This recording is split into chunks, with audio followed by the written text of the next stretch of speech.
Okay, what's up, everybody? Good morning. Welcome to a Sunday edition of Morning Scone presented by BROC, the Baton Rouge Orthopedic Clinic, Parish, Construction, and Roofing. You need an orthopedist? Go to BROC. You need a roof?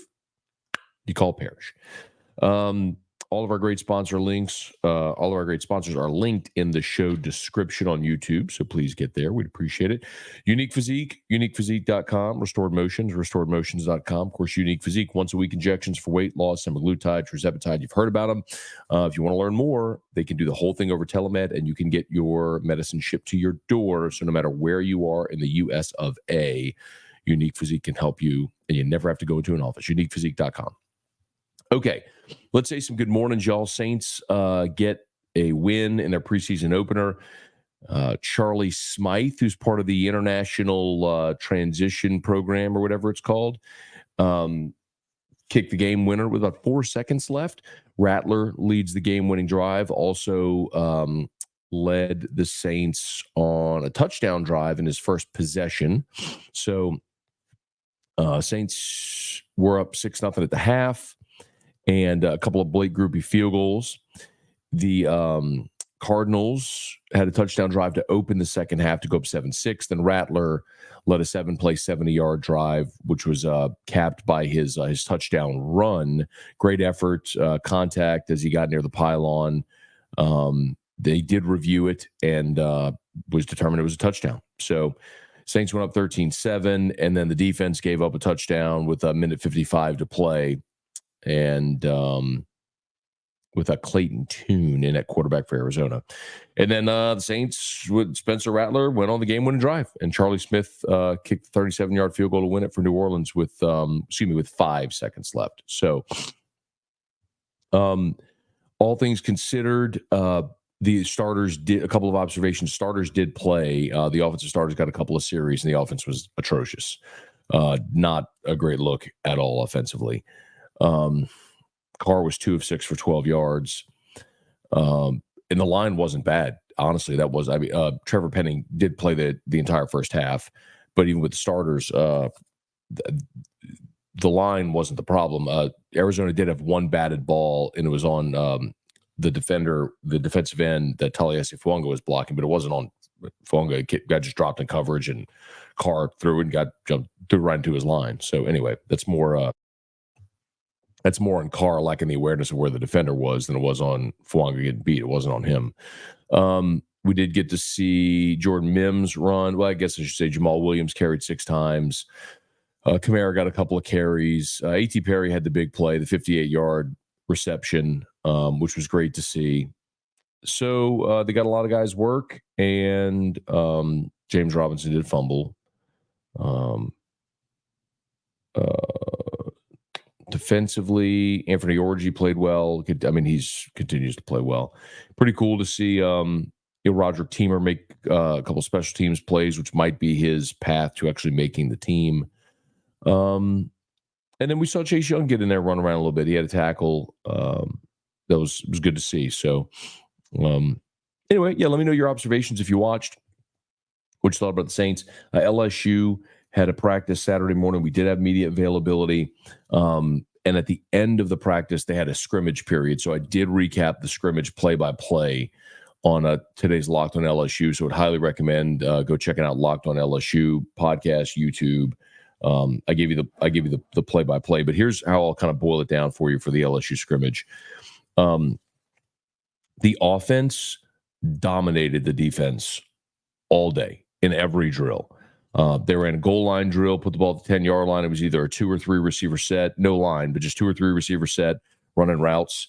The offense won. There were 19 reps. The offense scored touchdowns on 13 of them. There were 6 balls that where the defense got the stop, but 3 of them were bad throws by the quarterback. So really, out of 19 reps, the defense made 3 plays. And there was a point where the offense scored on 1, 2, 3, 4, 5, on 7 consecutive. The one that broke the streak was a low throw by Ricky Collins when the receiver was open across the middle. Not Ricky Collins, sorry, Colin Hurley. Ooh, I got to make sure I don't do that. Colin Hurley. And then Hurley came back and threw a touchdown to Xavion Thomas, who beat Ashton Stamps. And then Nuss threw a touchdown to Kyle Parker, who beat Sage Ryan. So the offense scored on 9 of 10 plays. And the only one that didn't score was a low throw by Colin Hurley. On the offensive and defensive line rush drills, there were 30 reps. Offense won 22. Defense won 3. There were 5 pushes. I'm telling you, the offense dominated the day in their drills against the defense all practice. It was overwhelming. And then they went into 7-on-7. Excuse me. Then they went into the scrimmage period that I was telling you about. Here was the first sequence. So they put 5 minutes on the clock. They had refs, they had chains, like moving the sticks, like a scrimmage. Started the 25-yard line. Hits Mason Taylor. Nuss hits Mason Taylor for 9 yards on the right side. 2nd and 1, sack. West Weeks. So it's 3rd and 6. Nuss drops back, looks left. He's looking for C.J. Daniels downfield on the left side. Jair Brown interception. I was like, okay, defense, how you doing? So they come back, and because it was situational, they let him play 3rd down again. They just said, let's play this 3rd down again. So the defense got a pick. So instead of starting over on a 1st down, they started over on a 3rd down. And it wouldn't have really mattered, quite honestly, because the first play, Nuss finds C.J. Daniels over the middle, who breaks a tackle and runs for 35 yards. It was incredibly impressive. C.J. Daniels, y'all, is really good. Like he's a day 1 or 2 draft pick next year in next spring's draft. I don't know if it'll be a 1st rounder. A lot of that depends on how you run at the combine and how your season goes and all that stuff. But like he's a day 1 or 2 pick in the draft. He's really good. So it's 1st down. They're at about the plus 35. Nuss goes deep to Kyron Lacey on 1st down. Good coverage by Sage Ryan, incomplete. 2nd and 10. They hand the ball off to Caleb Jackson, who gains 5 yards. So it's 3rd and 5. Harold Perkins, TFL. Caleb Jackson's trying to stretch wide right. Perkins fills, TFL. So it's 4th and 10. They run a little check down. Nuss is looking deep. He checks it down to Caleb Jackson. They're going for it on 4th and 10. He checks it down to Caleb Jackson, who absolutely dump trucked the defender. I didn't see who it was. Some of the media with us said that it was Whit Weeks who got run over. I didn't see it, so I can't tell you definitively with my eyes, but that's what some of the people near me said. So they get the 1st down, hand off to Caleb Jackson, TFL, Major Burns. 2nd and 12, pressure from JVR Suggs forces a throwaway by Nuss. So it's 3rd and 12. They go to the sideline looking for C.J. Daniels. Nuss overthrows him. Jair Brown in coverage. By the way, Jair Brown, if you're wondering, Jair Brown is running as the 1st team nickel back. So when they go nickel, for those who don't know what that means, it means 5 defensive backs. You normally have 2 corners, 2 safeties. When they put a 5th defensive back on the field, and I guess it would remember Major Burns is playing the star position, which is kind of a hybrid. We're not counting that as a defensive back. So think 2 corners, 2 safeties. When you go to a 5th defensive back, that's nickel, hence nickel, 5 cents. And Jair Brown was the nickel back that went in. He's the one that got the interception on guarding C.J. Daniels, and then they came up with you forced the incompletion there. So on 4th and 11, they kicked a 45-yard field goal. Damian Ramos kicked a 45-yard field goal, and it was good. So I guess technically it was 42-yard field goal. And so then they kicked us out. But as we were walking out, the 2s went out there, and Ricky Collins was the first quarterback with the 2s. They went toss right to Caden Durham from 4 yards on 2nd and 6. They ran right. Nice tackle by Greg Penn for a short gain. It was 3rd and 5. Aaron Anderson had a beautiful play. Oh my gosh. He broke a tackle on Kylan Jackson on a short catch and ran for 15 yards. Probably Aaron Anderson's best practice of fall camp so far. So they got a 1st down. Ricky Collins scrambled left. They ran it on 2nd down. Then on 3rd down, beautiful catch by by Javen Nicholas to move the chains, and then they kicked us out. Then that was all as I was walking toward the exit. So, but first team defense came up with a pick, and then got to stop and force a field goal. So in the scrimmage, interesting day, man. So okay, we'll smash the like button if you're on YouTube. Subscribe to the channel. Ask me anything. Jalen Lee, Braden Swinson both returned yesterday. No Gio Paez. He was not there. No explanation given. And so Jalen Lee took Paez's spot with the first team. Braden Swinson ran second team. Okay, let's say some good mornings. Trivia Carter, good morning. Michael Castello, good morning. Kelly Gross, good morning. Strength Camp Bulls, yo, who dat? Let's see. Otaku Round Table, got it, man. Good morning. Eli, hard to believe a first-round pick like Penning can be this bad. It happens, man. You miss. You know, I don't think Penning was terrible yesterday. He did have the holding call. But he wasn't terrible. That wasn't the reason the offense sputtered. The first offense sputtered. Joshua, good morning. Jesse Brown encouraged Bordesaw with Rattler and A.T. Perry as a gamer. Also good morning. Jason H, good morning. Yep. Tommy, who dat, rat dat. I think there's something to be said for guys who, when the lights are on, can deliver. And I think that's probably Spencer Rattler. 9 of 17 ain't great. 9 of 17 for 70 yards. He averaged 4.1 yards per completion. That ain't great. A rating of 63, but he led 2 scoring drives. I mean, he led your only touchdown drive and then led the game-winning field goal drive. Joshua, offense only moved in the 2-minute. Chance, do you bring binoculars to LSU practice? I don't, Chance. Some people do. But keep in mind, and this isn't just like an endorsement type deal. Like, my vision is better than perfect because I had LASIK with Dr. Blake Williamson. So I can see across a field with no problem whatsoever. The issue sometimes is, I've explained this setup before, how if you haven't seen the LSU practice field, it's 400 yards, it's 4 full-length fields, and they're parallel. So think if you have 100-yard field, and then like 100-yard field, 100-yard field, right? So it's 200 yards long and 100 yards wide, basically. And they only let us stand on one sideline. We can move up and down the sideline of the 2 feet, so we can go 200 yards up and down this sideline. But if something is on the other fields, it's far. The problem is, and I can see that's not the problem. The problem is where they have us positioned. They put the offense on one sideline, defense on the other side. So oftentimes we're looking over the defense. So you can see what's happening. But sometimes it's hard to see exactly like a jersey number or, you can follow the sticks. You could see when the ball's thrown, especially when it's downfield, who caught it, ran. So a lot of times it's just professional courtesy of everybody kind of helping each other out, right? And they do have bleachers on the side where we are. Like those old 5-row metal bleachers that you'd have at like your youth league games. So like I'll go stand on the top of that 5th row, and so I could try to see as best I can over the top. So all that to say, binoculars aren't really going to do me any good.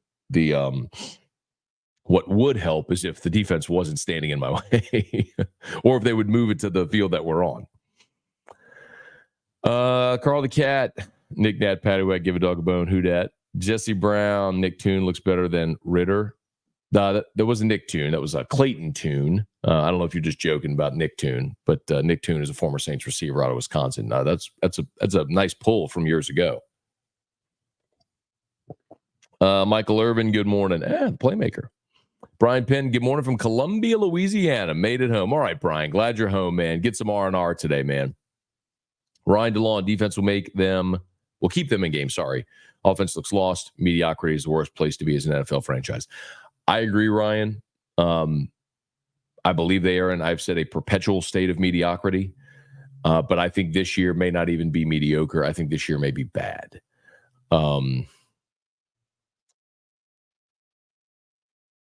Vegas has them 7.5 over under. I am leaning under, and it might be way to the under. Yeah. Kyle DeVille, what's up, Matt? How'd you feel about Carr's start and finishing with Haener and Rattler? Yeah, Carr wasn't great. I mean, there's no two ways about it, but nothing on the first offense was great. I thought the defense played well. Every level of the defense I thought played well. So it's so hard to draw any wide-ranging conclusions from a preseason game. I'm not trying to cop out. But you tend to look at, all right, who flashes and continues to make plays? And, A.T. Perry had a good start. I mean, the 58-yard catch is a really good start. Spencer Rattler leading scoring drives is a good start. So, yeah, I mean, we'll see if they play. I can't tell you that for all the talk about Clint Kubiak's offense, I can't tell you I noticed anything appreciably different. That's not to say they weren't different. They probably were. But then again, they probably aren't showing. Why would you show anything in the first preseason game? You're just out there getting a look, functioning in the huddle, all that sort of stuff. Destin Tiger, like in Rattler. Jerry G, good morning. Good to see the Saints win, but Carr sucks. I mean, it's nothing I haven't been telling you for more than a year. Kevin Winslow, I live in Montgomery. Hi, Matt. No one can accuse you of being a sunshine pumper. I listen to local radio here. Both schools going undefeated.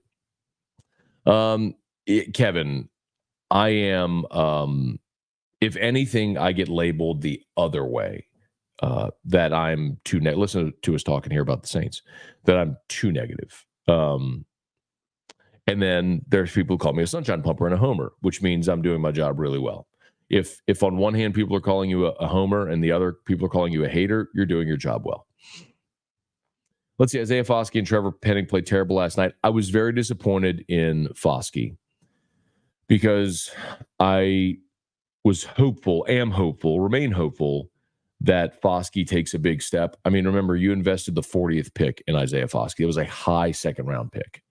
And, in a time where Chase Young's on a one-year deal, Cam Jordan's nearing the end of his career, Tano Passanio has a torn Achilles, Peyton Turner looks like a bust. Like, it's a great opportunity for Foskey to take a big leap this year. And I haven't seen anything so far that leads me to believe he's getting there, but we can be hopeful. Please smash the like button if you would. 191 watching, 192 watching. Appreciate y'all so much, man. Please smash that like button on YouTube, subscribe to the channel, Facebook, like the page, share the post, and please support all our sponsors. The sponsor links are in the YouTube description and Facebook. When the show ends, I'll add the links for all of them. I'll tag all of their Facebook pages when the show's over. A Bearded Dragon. Marvin. Good morning, Matt. Looked like a team playing their first preseason game, and offense not going to look too well the first time out because they're still trying to implement a new scheme. You know what, Marvin? That's one way to look at it, man. And you might be right. And I hope that's the case. If you want the positive spin, 2006, Sean Payton's first year, the Saints were horrific in the preseason.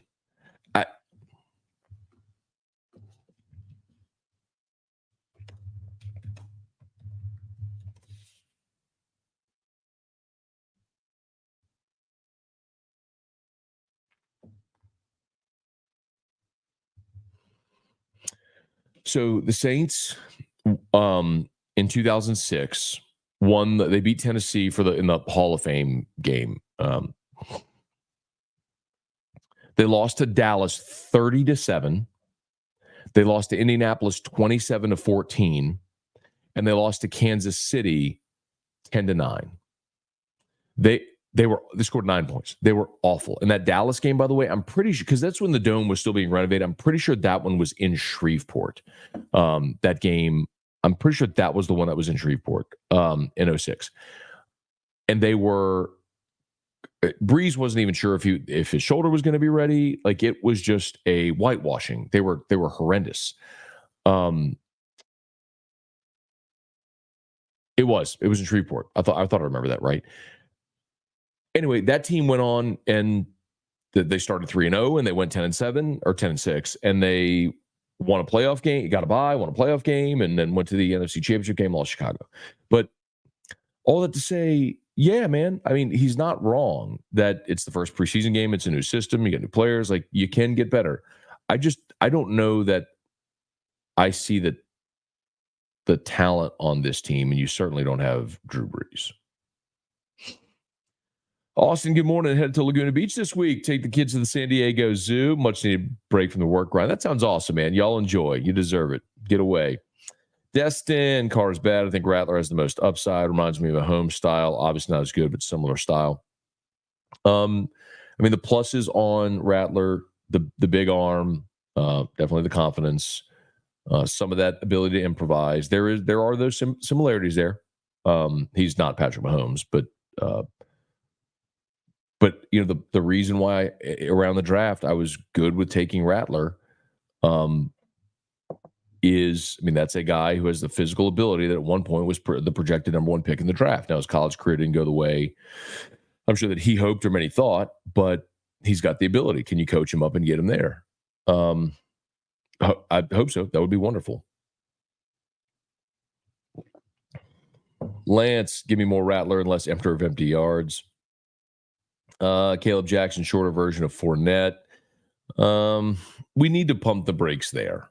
Like, Leonard Fournette is literally the greatest physical specimen and most talented running back LSU has ever had in the history of the program. There had never been one before and likely will never be one since. So I would say if you want to comp on Caleb Jackson, instead of saying Fournette, I'd probably say think that style, that era, think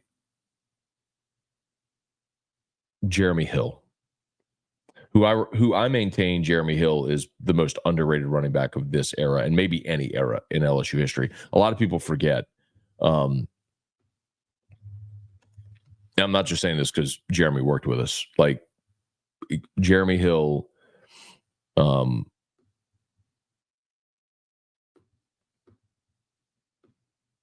2013, Jeremy Hill had 1,401 rushing yards, 16 touchdowns. Jeremy Hill averaged 6.9 yards per carry on 203 attempts. He averaged nearly 7 yards a carry. I mean, he was awesome. Like, it's just that 2013 was terrible on defense, and they went to the Outback Bowl. And so, you know, Jarvis and Odell went on to have great pro careers. And, you know, Hill had some good moments in the pros, but didn't have a super long career, had some injuries, as we remember.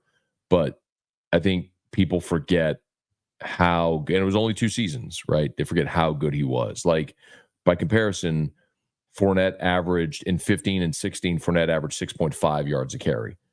I mean, now in 2015, he also carried the ball 300 times. Which is fundamentally absurd, but that was Les Miles. And that was that offense, you know. Irfan Sayad, Gamoggan, Austin Kidder, big fan of Caleb Jackson. He's special. I think he's got the potential to be. Cameron, good morning.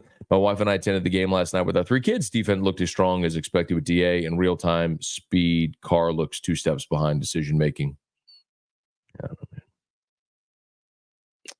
One more on the running back thing. So we did not see Josh Williams in the scrimmage portion. And remember what Brian Kelly told us last week, like,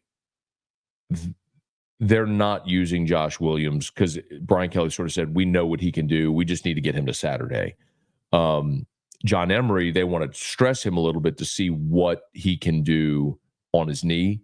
And then Caleb Jackson and Caden Durham, those were the 2 backs we saw in the scrimmage. They're trying to get them reps to get them experience and get them sort of like ramped up, right? John, morning, Matt. How's Drew? He's good. Thank you, man. Looks like nothing's changed with our Emperor. Irfan Sayad, it was preseason, but Carr still doing Carr things. If you didn't watch the game, you're sort of getting the the gist of how the game went offensively for the Saints. Daniel, good morning. Got to try Weller 12 last night. Loved it. Any other suggestions for someone just getting into whiskey? So if you loved Weller 12, so Weller is a wheated, WHEATED, wheated bourbon. So it's got wheat in the mash bill. Wheat tends to be softer, sweeter. So I would say look for other wheated bourbons. I mean, one of the wheated bourbons that I love that's a little hard to find is Jefferson's Ocean wheated. It's expensive and it's hard to find, but if you can find, I don't love Jefferson's Ocean. Well, let me rephrase that. Jefferson's Ocean is a good whiskey.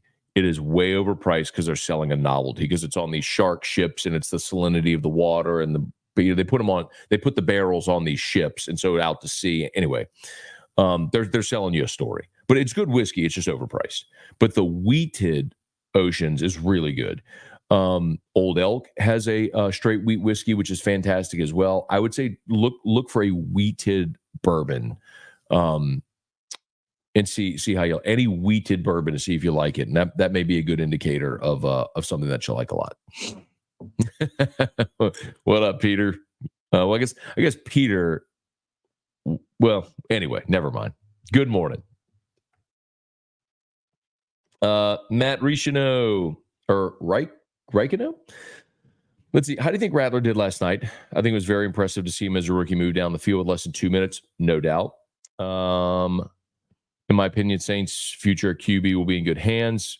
Kid looks like he has a high ceiling, just needs to develop. Let's not rule out Jake Haener, who also functioned well and I think has been better in camp so far. But yeah, I mean, you can see the reason that people like Spencer Rattler. He's got physical ability, he's got confidence and moxie and all that stuff. And that's why I loved making the pick. You know, there was a lot of people who scoffed at the pick at the time. And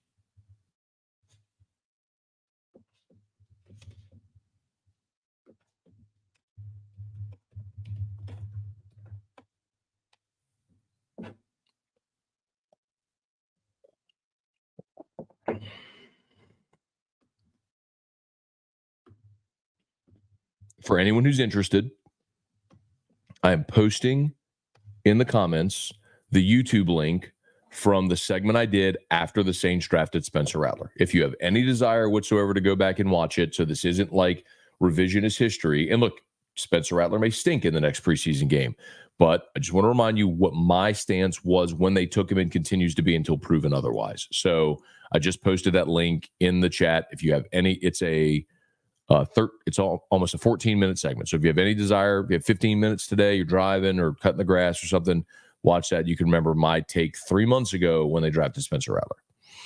Abner Neal, good morning. Hoffa, penalties got to get cleaned up. I agree with you on that. Let's see. The one we're all going to talk about, of course, is the holding on Trevor Penning. And whether that's right or wrong, the fact of the matter is he's a guy who we all look at and feel like he has why does this keep logging me out? Erg. That's it.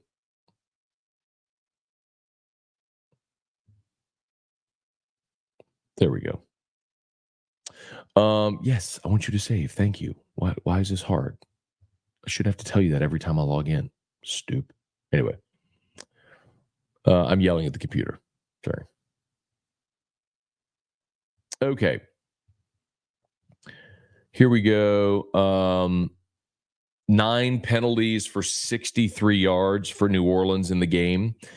I remember there was a preseason game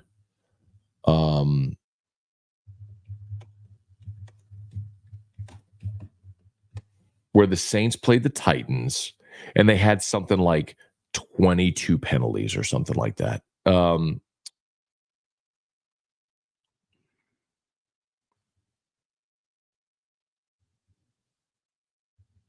Man.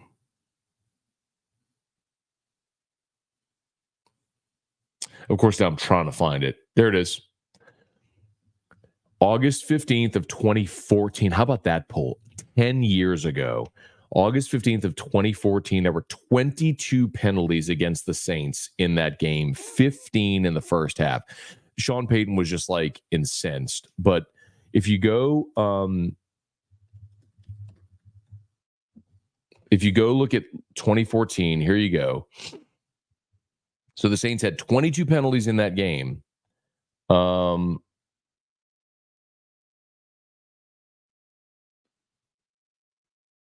On the season, the Saints were the second least penalized team in the NFL. Jacksonville was penalized 73 times. The Saints were penalized 80. So in that season where the Saints had, in a preseason game, they had 22 penalties against them, they ended up being the second least penalized team in the league that year. It's why sometimes when we think about the NFL and preseason, like, you're not really extrapolating a lot that's transferable to the regular season, because so many of the guys playing in these games are not going to be the guys playing in the regular season. The game's different. The players are different. It's called differently. Situationally, a lot's different. So I don't worry tremendously about anything I see in the preseason. I just want to see who flashes and guys that you're counting on just to play well. What's disappointing is if there's someone you're counting on and they play very poorly in the preseason, because it's easy then to say, man, if they can't do it in the preseason against guys that aren't even going to make the roster, how are they going to be a Sunday player? Chase Young looked good for having had neck surgery. I was just glad he was out there, quite honestly, Irfan. That's been a big surprise to me. I mean, when he had that neck surgery, a lot of the talk was that he would be ready for the season, but probably wasn't going to be there for camp. He's been there full contact throughout training camp, which is awesome. Yes, I'm very, very excited about Chase Young. I'm bullish on Chase Young. Super freakish guy. If he stays healthy, I mean, he's 24 years old. Like, just stay healthy. He's a physical freak in a contract year. Yes, I'm very excited about Chase Young. Jared, never been so excited for a Saints season. Jared, you must be a new Saints fan. If you say never, that's where it's hard for people who weren't pre-Breeze era, Peyton Breeze era Saints fans. That was the history of the organization, man. I'm not saying you weren't, Jared. I don't know, but this was our existence as Saints fans forever until Peyton and Breeze came and changed our mindset completely, which is why I am so hard on Loomis and DA, and because I don't want to go back there. Like, we are all collectively watching the team we love regress into the state where they were for the majority of the franchise's history before Sean Payton and Drew Brees showed up. And I never want to go back there. And it feels like every day we are getting closer to going back there. Rattler came in confident. Hayner's accurate. We have a bright future at quarterback. I hope so. I don't know that either one of those guys is a starter in the NFL, but we'll find out. I'm sure we'll find out. Jerry G can't stand that crooked referee. Y'all know who it is. He's talking, well, I guess you forgot his name, Jerry, but it's Bill Vinovich, who was the referee of the NOLA no-call game, who became the face of the NOLA no-call, but he wasn't the ref on the back line that didn't throw the flag. He was just the guy who made the call, like who announced the call, I should say.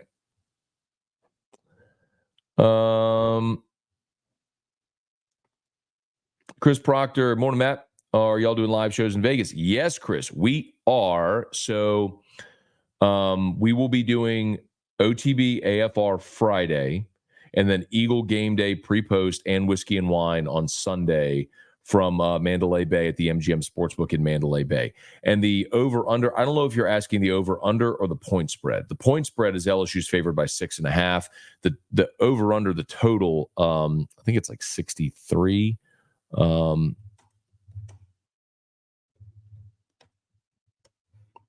I think I saw 63.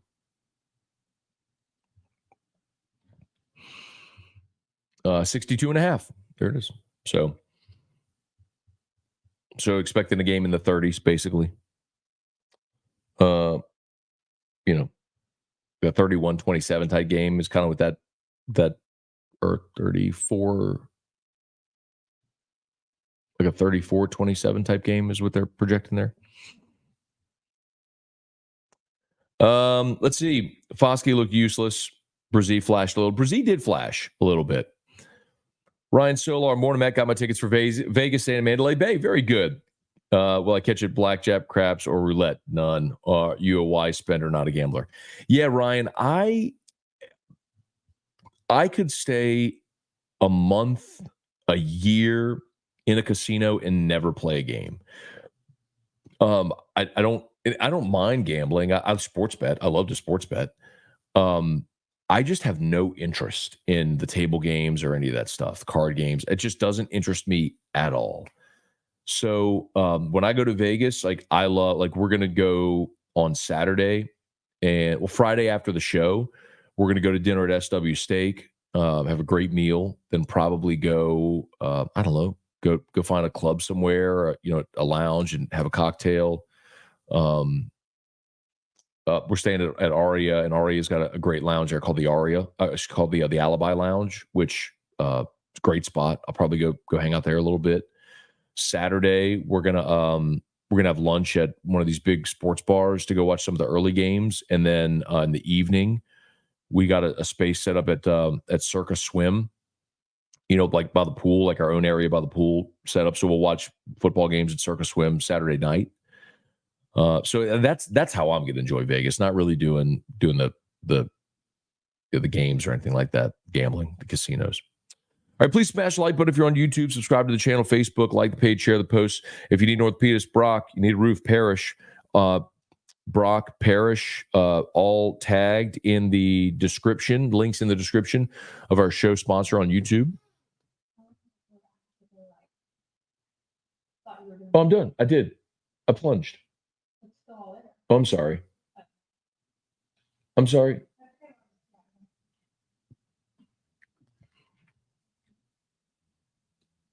I did my cold plunge this morning. But all my stuff was still set up. Anyway, what were we talking about? I forgot. Anyway. Oh, Unique Physique, uniquephysique.com. Semaglutide, tirzepatide, once a week injections for weight loss. You can do the whole consult over telemed. And they'll ship your medicine anywhere in the country. So even if you're outside of Baton Rouge, outside of Louisiana, you could still use our sponsor, Unique Physique. So go to uniquephysique.com. Their link is in the description on YouTube. And for you Facebook people, I will tag it on Facebook as well. Rick, good morning. Sounds like LSU defense started horrific, then had some fight later. Can we expect a bipolar defense until they get consistency of play, like Baker mentioned in his interview? Yeah, Rick, I think so if you're just joining us, I went through LSU's practice notes from yesterday. And if you want the full thing, my Locked On LSU episode, which is live right now, recapped everything from yesterday. Goal line drill. The offense scored on 7 consecutive and 9 of 10. The only one they didn't score was a low throw by Colin Hurley when the receiver was open around the middle, across the middle. The offensive defensive rush drills, the offense won 22, the defense won 3, and there were 5 pushes. I mean, the offense was dominating the day. And then they went into the scrimmage portion. And first down, completed pass to Mason Taylor for 9 yards. Second down, West Weeks came up with a sack. Then on third down, Jair Brown playing the nickel, covering C.J. Daniels downfield, came up with an interception on a very poorly thrown ball by Nussmeier. So the defense came up with a pick. And then they started the offense over again. And really nice catch and run by C.J. Daniels for 35 yards. But Harold Perkins came up with a TFL. Major Burns came up with a TFL.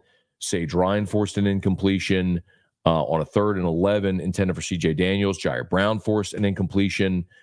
There was a pressure to force a throwaway, and the offense settled for a field goal after the big play by C.J. Daniels. So, I mean, the defense in the actual scrimmage portion gave the offense a good look and made some plays and actually got an interception and forced a field goal. So, yeah, there were some good moments. Marvin, let's see, with Collins looking good in practice and improving, I'm expecting him to transfer after the season with Underwood coming in with the next class. Maybe. Tony, I haven't been this disinterested in the Saints at any point in my life. Loomis, Allen, Carr, or joke. Loomis isn't going anywhere, so the Saints are screwed. He's an arrogant number cruncher. Tony, how old are you? I'm curious. If you haven't been this disinterested in the Saints at any point in your life, how disinterested are you? Or how old are you? Kevin, morning, Matt. If I see you in Vegas and you're not busy, can I get a picture? Absolutely, dude. You better come ask me for a picture. Dude, that, like, I'll say, I know I've mentioned this to y'all before, but I'll say it again. And I'll say it to anybody. Like, anybody, if you ever see me, please come say hello. Like, don't ever think you're bothering me. I am fully well aware that I'm fortunate to do the job I do, and that people like listen and watch and care to say hello and take a picture is awesome, because the alternative is you do a show and nobody cares. Like, that's the alternative. I was picking up dinner. We have a Jabby's by our house, a little pizza place. And sometimes on Fridays when I get off work, I'll run in there and get dinner for us and bring it home. And there were these 3 young guys who are juniors at Dunham. And like, I was just waiting on my order, and they all came up to me like, "Hey man, can we get a picture?" I'm like, "Absolutely. Yes, please. Absolutely. Thank you so much for listening to the show. So yes, please take a picture. Please say hello always." Because I'm also well aware that the day is going to come where y'all don't listen to my show no more. I'll be an old guy that nobody cares about. So I'm not saying anybody cares greatly now, but anyway, my point is the day will come when nobody wants to take a picture with me. Nobody listens to the show anymore or whatever. That day comes. It comes for everybody. So anyway, yes, if you see me anytime, Vegas or anywhere, please say hello. Nakua is the Saints' 3rd best wide receiver. It's a big body dude, man. I do like him. And I like that he had a really good season in the UFL. I like that he's a veteran guy. But I'll tell you, man, I still think the Saints need to go add a free agent. And if they can go get Juju Smith-Schuster on like a 1-year incentive-laden prove-it deal, I'd bring him in, man. A guy that's been a Pro Bowler, I would bring in a guy like Juju if he had the opportunity. Jesse Brown, Ford may be better than Foskey. That's a bet on the come type player for sure. Talk about Jalen Ford out of Texas, who was a really good college football player. Yes, I'm with you there. I mean, that's, you know, they I think they looked at the measurables with Foskey, the measurables, the physical ability, and said, man, there's tremendous upside. It's not that dissimilar from Peyton Turner and Marcus Davenport, although Foskey went to Notre Dame. Those guys went to smaller schools, but still it's similar conceptually. And sometimes it's worth, like, not just looking at the athlete, but looking at the football player. And anyway, Cortland, Olympic team could use some rebounds. Should have brought Reese. I don't know. What's the score of the women? Oh, they're losing by 8. They're in the 3rd quarter. It's 33-25. Oh my God. 33-25 and 25 points in the 3rd quarter. Oh my God. I heard somebody on national radio like complaining yesterday that we're not spending enough time talking about the U.S. women's basketball team. I'm like, what? Like, why? Whatever. I don't want to go down the road. Never mind. I'm just going to move on. Go USA. I hope we win. Whatever. I want us to win everything. No need for Kamara when we don't have an offensive line. In the game. I'm with you. Tony actually forgot the Saints were playing until right before kickoff. Let's see. Dennis Allen will be gone after this year. Positivity for the Saints just palpable right now. Brian, if the Saints tank this year, do you think they'll look at Emory Jones at right tackle? No, I don't. I think you well, let me not say that.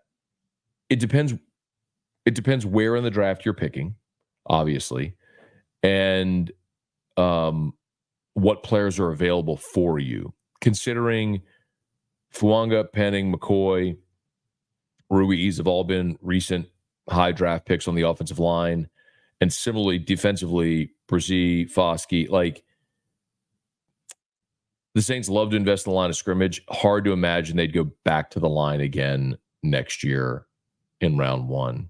But it depends where they're picking. If the Saints have the 5th pick and Will Campbell's on the board and you want to draft Campbell, play Campbell at left, move Fuanga to right, that makes a lot of sense. But we'll see. Damon, good morning. Caleb, I'd rather suck in the preseason, do good in the regular season. Deborah, good morning. Cortland, Saints will draft a guy with a 5th round grade. Okay. I'm paraphrasing. Derek Carr said in his interview, I wasn't sure who's playing or what we were doing. Rattler said, it doesn't matter who's out there. I'm trying to get the job done. Big difference. Derek Carr, there's just nothing that remains unknown about Derek Carr. He's a decade into his career. We know what he is. And he did the same thing last year. Criticizing receivers for stopping their routes, yelling at guys in game. Like the interception against Atlanta, trying to say, oh, that's on me, and then explains it away. Like, that's who he is, man. This isn't new. He's a decade into his career. We know what he is. I've been saying this since the Saints signed him. Like, literally the day they signed him, this is my point. Like, he is Andy Dalton. And you can roll your eyes at it, but I've done the same situation. Drafted by a team. They made him their franchise. Had him there for 9 years. Won some games, threw for some yards, never had playoff success. The team that drafted him made him the franchise, paid him, moved on. The team that knew him best moved on because they knew what his ceiling was. And you've seen it. Andy Dalton's bounced around ever since. And Derek Carr just got a longer-term deal in New Orleans. The Saints are fiscally irresponsible and stupid, so they keep investing. They restructured his deal and invested further in him. But, we know what Derek Carr is and what he isn't. He is at best, top of the mid-tier, low teens at best type quarterback. But he's not at his best. He's a 20s starting quarterback in the NFL. You're never going to win anything with him.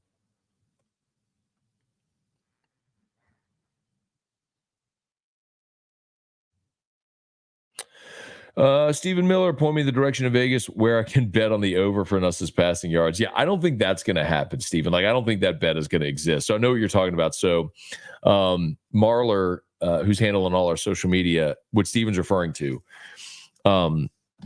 there is a hang on. So here it is. So Prize Picks has a prop bet where you can bet on SEC quarterbacks passing yard totals. And for some reason, they don't have Nussmeier on this list. Like, they got Carson Beck at 3,250, Brady Cook, Jackson Arnold, Quinn Ewers, Jackson Dart, Graham Mertz, Nico, Connor Wegman, Blake Shapen, Jalen Milroe, Brock Vandegrift, Taylor Green. I have no idea why Nuss isn't on here.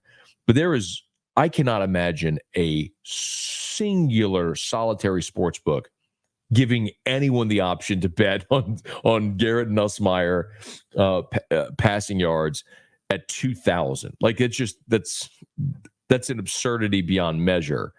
I have no idea though why he wasn't included in those numbers. Maybe it's just an off the board type thing, Steven. Like, he's just not on the board. But I'm with you, man. I am 20 minutes behind on comments. Sorry. Let me go catch up a little bit here.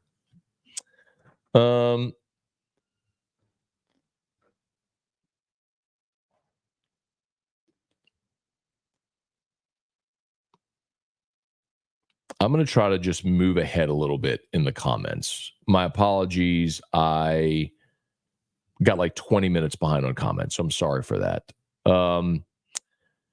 Joshua, howdy, boss. How do you think LSU's looking this year? How will they fare? I think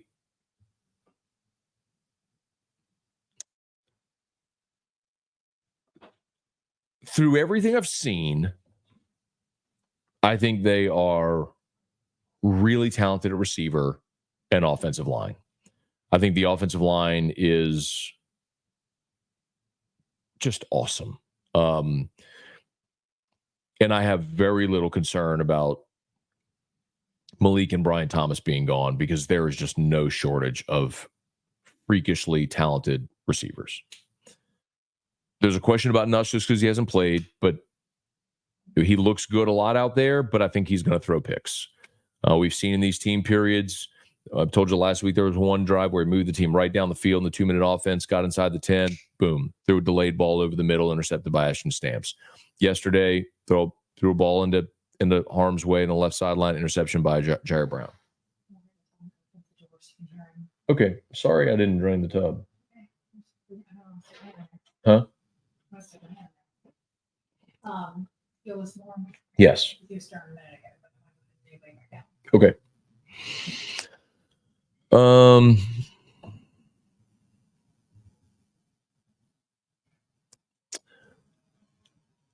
So I think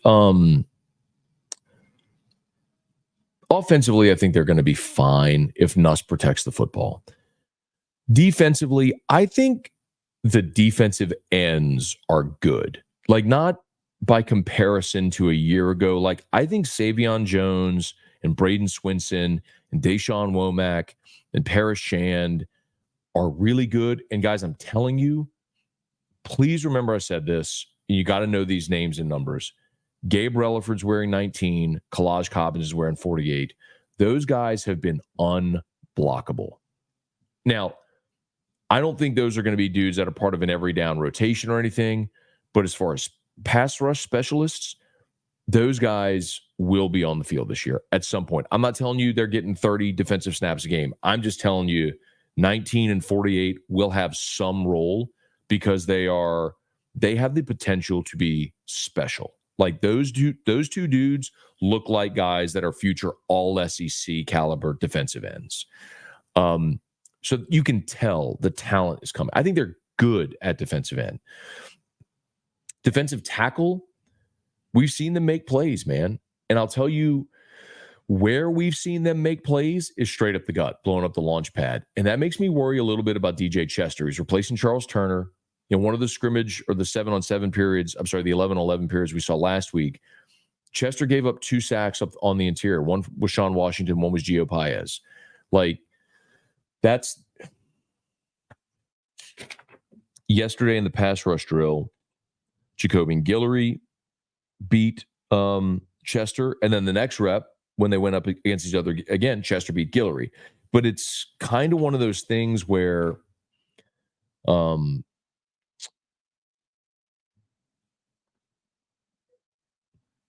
win some, lose some sort of thing. And Chester has to come along a little bit. I think the linebackers are playing really well. Perkins flashes every practice. I mean, he had a TFL yesterday. He's had an interception. He's had pass breakups. So they are using him in a variety of different roles. Like, he is moving around a lot. So I think it's going to be really interesting to watch Blake Baker use him kind of as the queen piece on the chessboard that can move anywhere. Secondary is a giant question, obviously, but I think they're playing better there. But there's times like yesterday we watched that goal line drill where the offense set up at the 10-yard line, and it was either 2 or 3 receiver sets, and the offense just obliterated the secondary. Like, it wasn't even competitive. But then they get into the scrimmage, and on the first series, boom, interception by Jair Brown. Jair Brown forces an incompletion against CJ Daniels. Sage Ryan has good coverage on Kyron Lacey and forces an incompletion. It's like, okay, well, I'd rather see it in 11-on-11 when it looks like you're actually playing football instead of running drills, you know?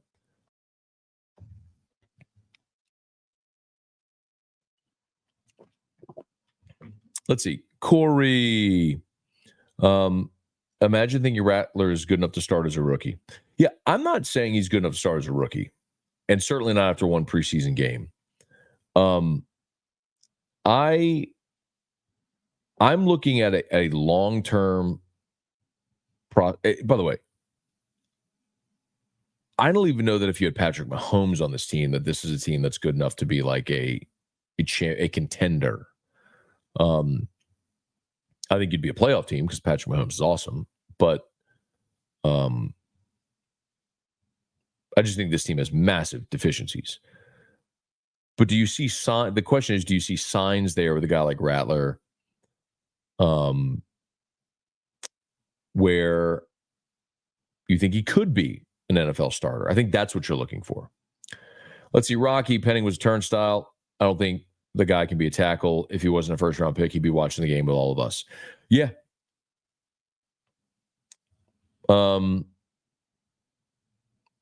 they invested a tremendous amount of draft capital. I think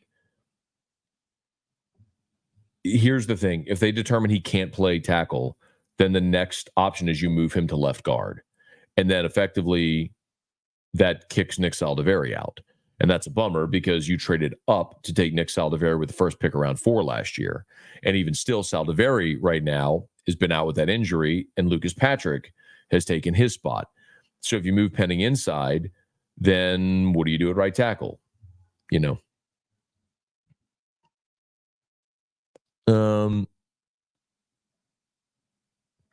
Murder Giraffe. Wasn't there a law in Louisiana passed that you can't bet on college players' individual stats? Maybe that would make a lot of sense. Murder Giraffe. And I think that was an action in hopes of preventing fixing games and stuff like that. That may be the answer. That may be the answer. I'm glad you remembered that. Rattler runs for 4-yard touchdown with clear offensive holding, and against backups, LSU and Saints fans, Rattler. Start Rattler. To be very clear, by the way, I wouldn't care if they did start Rattler because I don't think the season's going anywhere anyway. But I'm not crowning Spencer Rattler, but I'm looking and saying, is that a guy who has the ability to be a starter in the NFL? That's what I think is interesting. King Mo, who do you think they will put on Branch? Interceptions are hard to swallow when your defense isn't really great.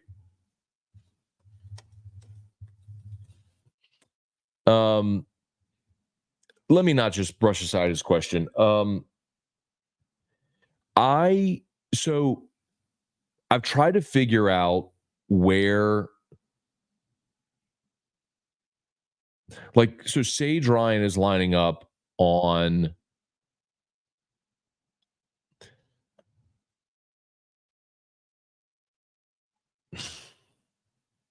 here's what I don't know, King Mo. I don't know that the DBs are traveling. I don't know that they're really doing that yet to where it's going to be, okay, you got him. But the biggest, I'll say it a different way. The biggest question right now, Stamps and Sage Ryan have been running as first-team cornerbacks exclusively. Those have been your first-team corners. I think Zy Alexander, who's running with the 3s right now, will, get back.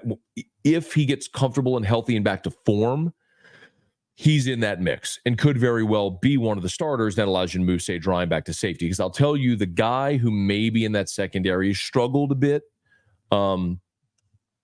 is Jordan Allen. So they've got Jordan Gilbert, Jordan Allen back at safety, and I think you could see Sage Ryan kick back to safety, Allen goes out, and Zy Alexander plays corner. But Zy Alexander has to be healthy and confident in that knee to be able to get out there. And until then, I think that's who you're rolling with. Cortland, Mike, what LSU unit can surprise, which may underwhelm? Surprise, I think defensive tackle. Underwhelm, cornerback. Rocky, Jaden looked good against the Jets, first-team defense, which is actually pretty good. Did y'all see the dime Jaden threw his first completion? It's incredible, man. I mean, just dropped in a bucket 30 yards downfield. Just yep, seen that before. So good. God, he's so good. Remember when a lot of y'all didn't want Jaden to start last year? Mike, read that one. Sorry. Oh, here we go. All right. Mike, who's 18 this year? They haven't announced it yet. I think Josh Williams is a great candidate for it. I don't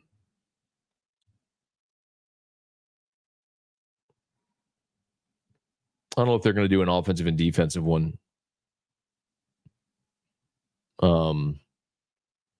Jacoby and Guillory maybe on the defensive side. I don't know. Let's see, Ryan, have my fantasy draft the day LSU plays. It's going to be a great day, to be honest. Okay. Cortland, Jaden outrunning guys at half speed on that touchdown. That was funny, too, man. Golly. Look very familiar. Okay. No, Will Campbell is wearing number 7. So he wears 7 in practice, and then in the games, he's got 66, but he wears a patch that says number 7 on it.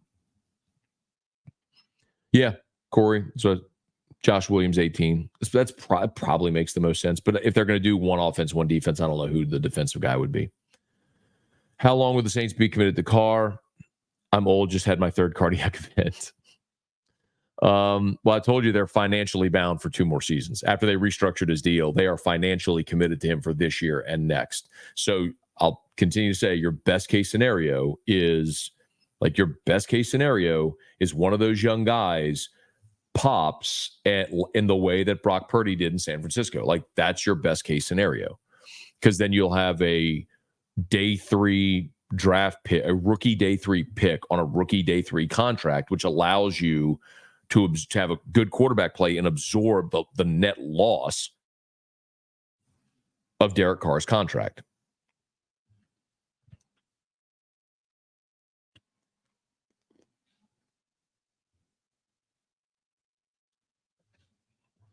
Let's see. Sometimes I have a beer and think about what life would be like if we were able to get Pat. Oh, if the Saints had drafted Mahomes. I mean, they were going to pick him, and then KC jumped 1 spot ahead. That is one of those what ifs. Carl the Cat, Jaden's good at football. I know it's first preseason game, same JD5. Yeah, I don't care what level it is. Speed and accuracy will always play, and he's got them both. Wade, what's your opinion on Cam moving interior with his age? Interior play is a different breed of play. Looks like the Saints had problems with the screenplay. I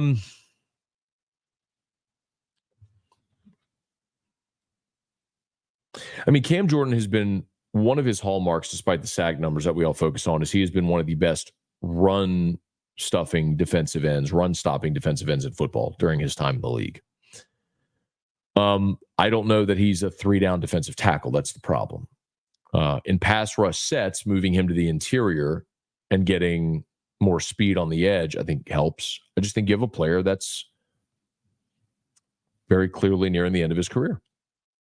And as much as people have talked about, like, could Chase Young challenge Granderson, I think we should be having the other conversation. Like, is Chase Young, Carl Granderson your best end tandem, taking Cam off the field? And as much as that stinks to say, that's probably more of what's better for the team right now. Okay. Bobby Boucher's lawnmower. Listen to Hunt's breakdown of the running game the other day. It's crazy how little production came from our running backs last year. Yeah, it was all Jaden Daniels. He ran for 1,100 yards. Your leading rusher was Logan Diggs, who ran for 600 yards last year among running backs. I mean, so yes, it's going to look. The running game for LSU is going to look fundamentally different because you don't have a quarterback that's going to run for 1,100 yards. Michael Cook, good morning. Michael Castello, as of 8/1/24, Louisiana cannot make prop bets on college athletics. Got it. Okay, good to know. There's the answer. Joshua, does Kubiak take over the Saints team after Dennis Allen flops again this year? I've had my fill. I hope not. I mean, I'm done with DA. I've been done with DA. Hang on one second. Drew's up.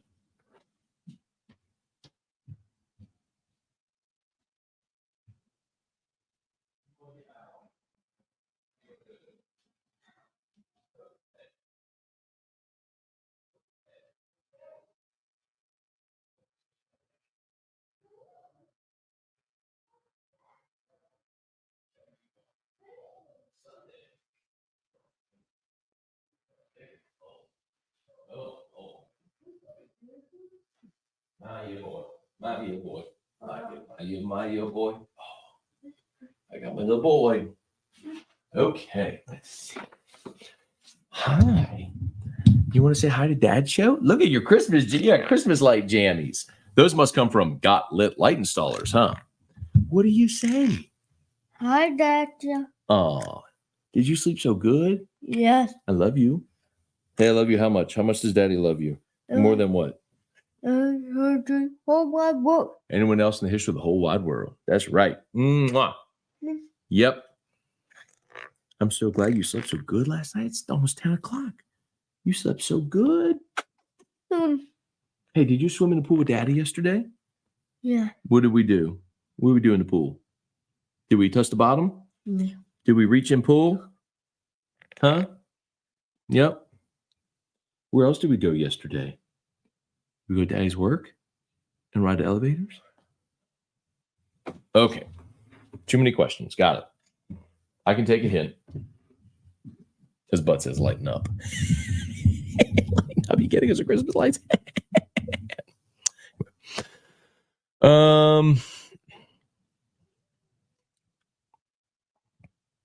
So I wonder if so maybe that's what Steven was asking then. If you can't make that prop bet on an app in Louisiana, I wonder if the prop bet exists in Vegas. That's probably what Steven was asking a little bit. If you're wondering, that's probably what he was asking. So if you're wondering, there's a prop bet out there for passing yards for SEC quarterbacks, and Nuss isn't on the list. And the kid from Arkansas, his total is like 2,020 yards. It's like, well, is Nuss under that? But that's why. So that's the prop bet rule. So thank you for the clarification. I appreciate that very much. Let's see. Austin, I can still proudly say I was on the Jaden Daniels bandwagon since the first game against Florida State. I was there. Y'all, and I took a lot of darts, and y'all know who you are. That's all right, though. It's a great thing about the digital media era. Everything's recorded. I got a record of everything. Cortland, I was anti-running quarterback until I saw Jaden play at LSU. He was clearly a different class. Listen, to say you're anti-running quarterback is just silly. Because to say you're anti any type of quarterback is just silly. Because Peyton Manning and Tom Brady were great. And Patrick Mahomes is great. And Lamar Jackson has won MVPs. And and Jaden won a Heisman. It's just skill set. It's maximizing the skill set of a great player. No one's going to look at Joe Burrow and say running quarterback, but he's mobile and can make plays with his feet.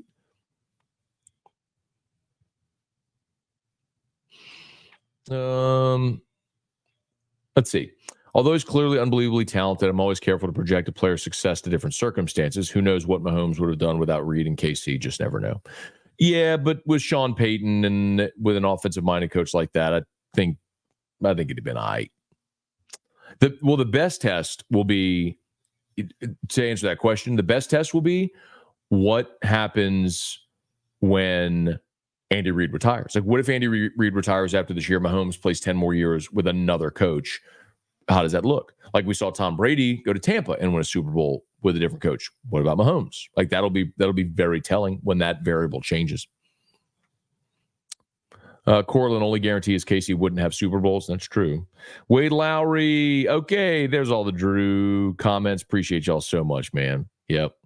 Happy little dude. Real star of the show. Jesse, Jaden looked better in his preseason debut than other quarterbacks drafted. I like the situation. It's, again, they were playing the Jets. It's a preseason game. Don't really care. But I do like the situation in Washington for Jaden. Defensive-minded coach. They're Dan Quinn's defenses are going to be good. They're going to have stability there because you're just hired. You have new ownership in Washington, so you got away from the Dan Snyder era. There's a lot there that I think are good circumstances for Jaden. Cortland, in LSU's history, running quarterbacks have been bad passers, not elite runners. Yeah, Jaden is also he's a Heisman winner. He's the number 2 pick in the draft. Jordan Jefferson and Anthony Jennings weren't him. They're also running a different offense. Wade, any advice for kids in college going into sports radio? Stepson has his heart set on it. Yeah, Wade, absolutely. Tell them to start now. Yeah, it's the thing I tell every aspiring broadcaster. Understand that your foot in the door opportunities stink. The jobs stink, the hours stink, the pay stinks, everything stinks. And it's going to stink for a long time, and you're never going to get a good opportunity for a long time until you do. But the profession has a way of weeding out people that that don't want to be in it. But if you make it through that, you can do really well. I don't mind. I'll be very candid with y'all. I got my degree from LSU in 2004. I started in radio in 2003, May of 03. I didn't get a full-time job with benefits until Guarantee hired me to do AFR in February of 2010, and my base pay was $24,000. 7 years with a college degree before I got a full-time job with benefits, and the base pay was $24,000. This profession has a way of weeding out people that don't want to be in it, don't really want to be in it. The good news for your stepson right now, Wade, is the internet has changed everything, even from 20 years ago when I started, because the barrier to entry is zero. It used to be that if you wanted any opportunity to be on air, someone had to retire or die. It's just like opportunities don't come along very often. Now, anybody can win. You can start a podcast. You can start a YouTube channel. So my recommendation to him would be start a podcast, YouTube channel now. Even though nobody's going to listen, it doesn't matter. Start a show now. Start producing content. Get reps on mic, on camera. Ask for feedback. Ask for advice. Ask people like me to be a guest on the show and try to leverage that attention for his show, his podcast, whatever. I do shows all the time with people who are, young guys, old guys, whatever. Their fans started a podcast show. They ask me, if I can make it work time wise, I'll do it. It's a pay it forward type thing. I'm happy to do that. But yeah, that's what I would recommend. Murder Draft, Joe Burrow is a running quarterback. No, he's not a running quarterback. He is athletic and has some running ability, but Joe Burrow is most definitely not a running quarterback.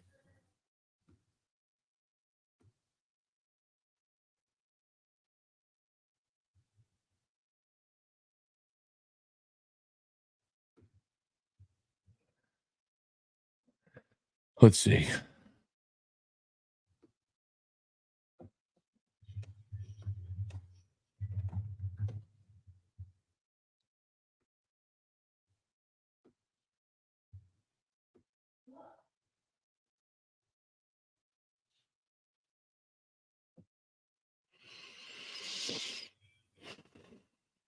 The most rushing attempts Joe Burrow has in his career is 75 when he played 16 games in 2022. 75 attempts for 257. Like, no, he's not a running quarterback. He's a guy who can run, but he's not a running quarterback.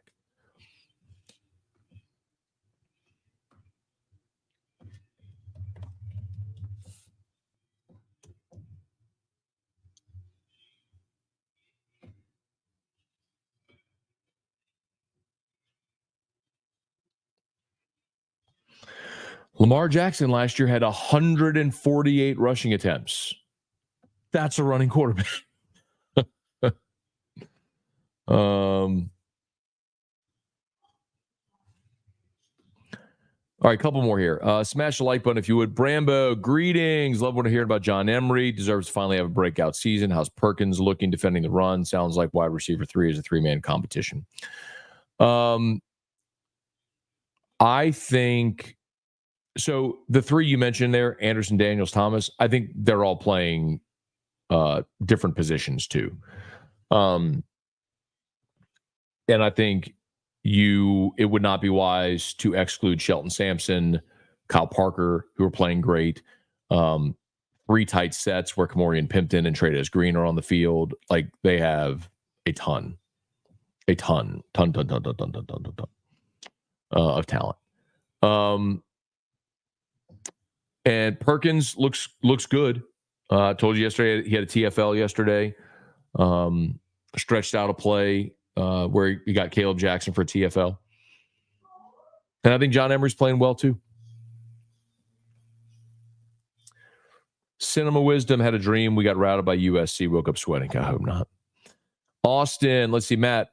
When I would see you in Milton Library every week or two at LSU, I had no idea it would lead to such a great career. Happy for you. Thank you, man. Appreciate that, Austin. Yeah, I'm very, very fortunate, man. Oh, Erica's calling me. Hello? Yeah, I'm almost done. Okay. All right, bye. Drew!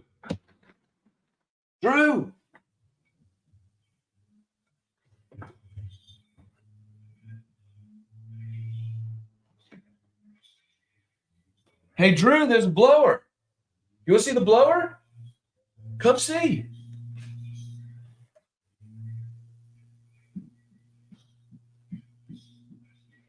Look, there he is. Here. Want to sit in your chair? Today is Sunday. Okay, sit in your chair.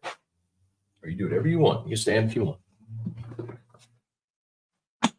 He loves the guy with the backpack blower. You see him? You see the blower? Here he is. Woo, woo, woo. He does the blower sound with his voice. Woo, woo, woo. All right. A couple more. Please smash the like button, subscribe to the channel, Facebook, like the page, share the post. Appreciate y'all hanging out on this Sunday.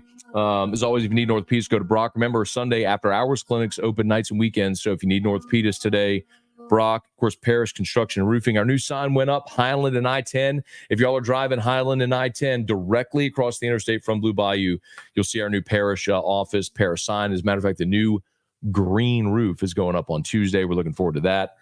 You can't miss it. If you need a roof, we'd love to help you out. PARISHbuilt.com, PARISHbuilt.com.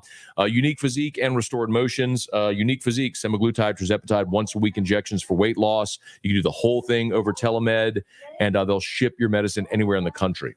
Gordy Linden Rush III. So even if you're listening or watching outside of Baton Rouge, if you're interested in learning, Blower's last name, Blowy Blower Blowenstein. And then Restored Motions, restoredmotions.com. Shout out Crystal Poche, Restored Motions, and restoredmotions.com. If you got pain, she'll take you out of it. All of our sponsors are linked in the description on YouTube.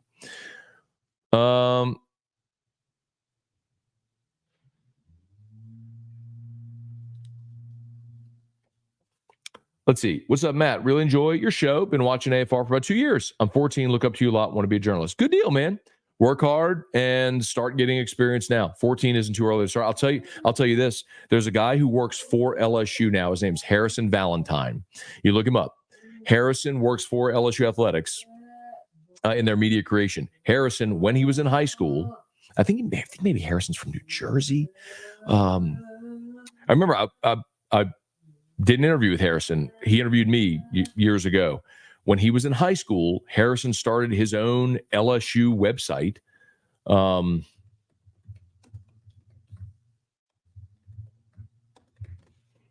What was it? From New Jersey. Inside the Tigers. There it is. He started InsideTheTigers.com when he was in high school and reached out to me. I did an interview with him on his website.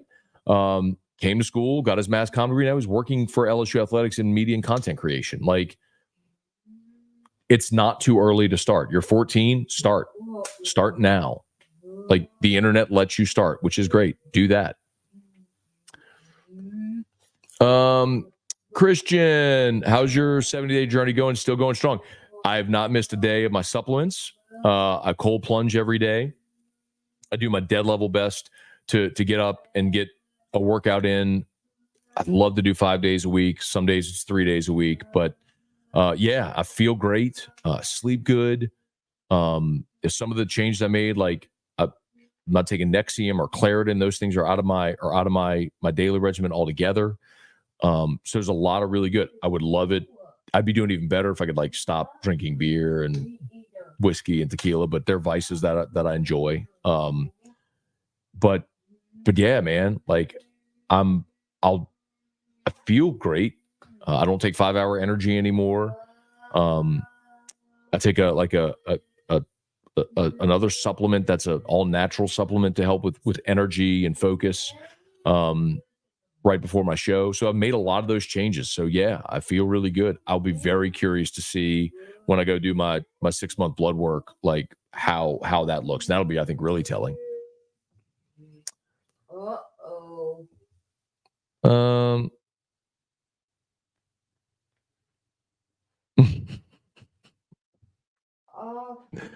Megan Pope, Drew, when you ask him questions, Drew, there's a leaf blower. It's so true. When you ask a question, he runs away. It was a leaf blower, he runs to you. It's so true.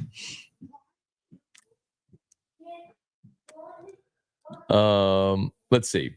DA, if Brian Kelly in year 3 doesn't have this team ready to play once again and lose the game, that'll be a very long play ride home for everyone. I won't know what to think. Your thoughts? Thanks. So here's the thing, DA. I don't think it's that Brian Kelly didn't have the team ready to play. Against Florida State 2 years ago, LSU was in that opener a bad offensive line. You remember Garrett Dellinger started that game on the offensive line? Kayshawn dropped a touchdown on the first drive, had another that hit him on the chest on that slant route at the goal line. He had PAT blocked. You know, I don't know that I would say they weren't ready to play 2 years ago. And last year we learned your defense was atrocious and Florida State was really good. And even still, that was a 1-score game going into the fourth quarter, and LSU threw a deep ball down the left sideline, and I think it was Brian Thomas, or maybe it was Malik that slipped and the ball was intercepted. I mean, you're driving for a tying score right there potentially, and the interception happened, the game unraveled. But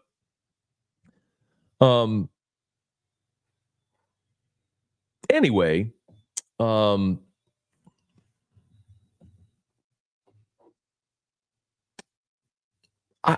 wouldn't say they weren't ready the last 2 years. I think you have to look at those games in context. Anyway.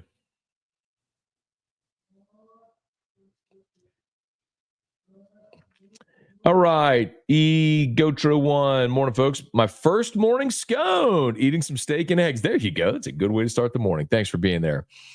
Oh, God, it is 10:10. Yo, I'm excited about today, man. We're hitting the road with Gramps. Gramps will be 92 in October. Me, my brother, my cousin Steven, and Mark, we're taking Gramps down to New Orleans today for lunch. We're going to go to Arno's in the quarter for lunch, and then we got a whiskey tasting tour set up at Sazerac House. So excited, man. We're going to get to go do a day in the quarter with Gramps. So hoping for a great day, man.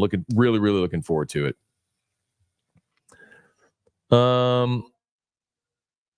Brad, I'm looking forward to the Russ Mitchell segments. Me too, man. Russ will be in Vegas, and Russ may very well join me and T-Bob on Whiskey and Wine. That wouldn't surprise me if he pops in. Let's see. So how bad did Carr look last night? Bad. The starters played 2 series, and it was not good.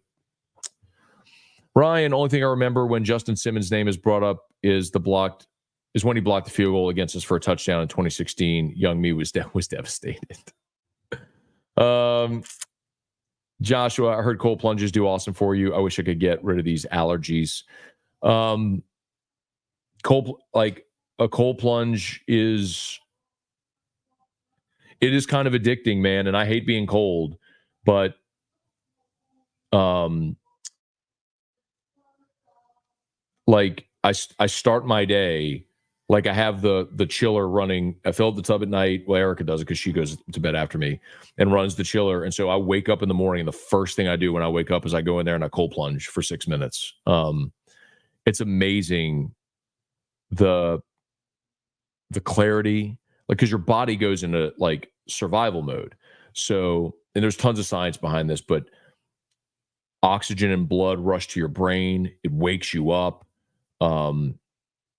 Your body goes into survival mode. So you burn brown fat. It releases cold shock proteins. You take these incredibly deep breaths as you're trying to, like, your body goes into survival mode. But you get used to it, like the cold. And I would say after like 4 or 5, like really deep breaths like that, you settle in You're not like you normalize to the water, so it's not uncomfortable really. And then, I mean, you burn a calorie is a unit or a measure of heat. So when you're going to cold temps, heat is leaving your body, so calories are leaving your body, and then for the energy it takes for your body to warm itself back up, you're burning calories as your body's naturally warming itself back up. It's a fantastic way to start the day. I mean, like, I'm totally sold on that. And I know the thing is, like, and this is one thing I've learned too, is people for years, athletes have used cold water therapy after a workout to help with inflammation. However, what's been determined is that, like, cold water therapy or cold therapy after a workout is only for, like, inflammation. It's only about 15% of the benefits. And actually there's a detriment, because if you work out and you tear down muscles and your body's regenerating, remember, when you're cold, that's constrictive. And so you're stopping a lot of that healing process and the benefits of working out. You are helping with inflammation, but you're losing a lot of the other benefits. So actually it's better to cold plunge before you work out than after. Interesting. If you want to read up on it, I don't know if anybody cares, but if you are interested, read up on it. B. Lorky, what all natural supplement take for energy? Yeah, so it's all the 10X health supplements. So I started on the Gary Brecka protocol thing, if you want to look him up, if you're not familiar. I mean, I've told the story, but the Cliffs Notes are, I listened to a podcast called How I Built This, and there was the woman who is the founder of Whole30. I listen to all of that. How I Built This is a podcast about people who built companies and how they built their companies. And I'll listen to them all, even if I don't know the company. So Whole30 is a diet plan for those who don't know. I shouldn't even call it a diet plan. It's just sort of like a food lifestyle. So anyway, I listened to that podcast, and all of a sudden I started getting targeted with all this, like, health content. And so that's how I found Gary Brecka, went down the rabbit hole with all this stuff. It was really interesting. Did this methylation test that he talks about, found out what my body is, where I have deficiency. So I supplement for deficiency now. And I've taken supplements my whole life. Like my parents, ever since I was a kid, we took vitamins, and, like, I've supplemented my entire life. But this was interesting because it's like supplementing for deficiency instead of supplementing just for the sake of supplementing. And then there's other things like cold therapy, grounding, breath work, all this other stuff that there's a lot of, like, science and theory behind. So anyway, that's what I started. How long has it been now? I don't even remember, but it's just such a natural part of my life now. It's just a routine, and I've really enjoyed it. Anyway, so B. Lorky, the supplement is a supplement called Focus, and if you go to 10X Health, you'll see it. It's little capsules. It's called Focus. So I take 2 of them before my show. Let's see. Any bright spots to point to with the Saints? I didn't watch. Think the Saints need a massive reset. I agree on the reset. Bright spots. Rattler led a touchdown drive on his first possession, led the game-winning drive in the 2-minute offense. I think someone a bit ago mentioned Willie Gay, who does look really good. Charlie Smith hit the game winner. Pretty good. So anyway. All right, y'all. I think we're done. I need to go.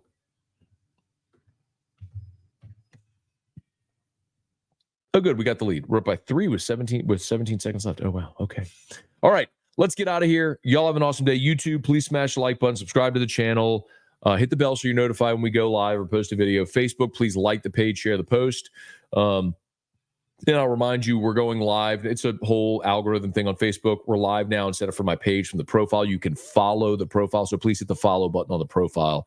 I'd appreciate it. All right. Y'all have an awesome day. Have a great Sunday. Peace.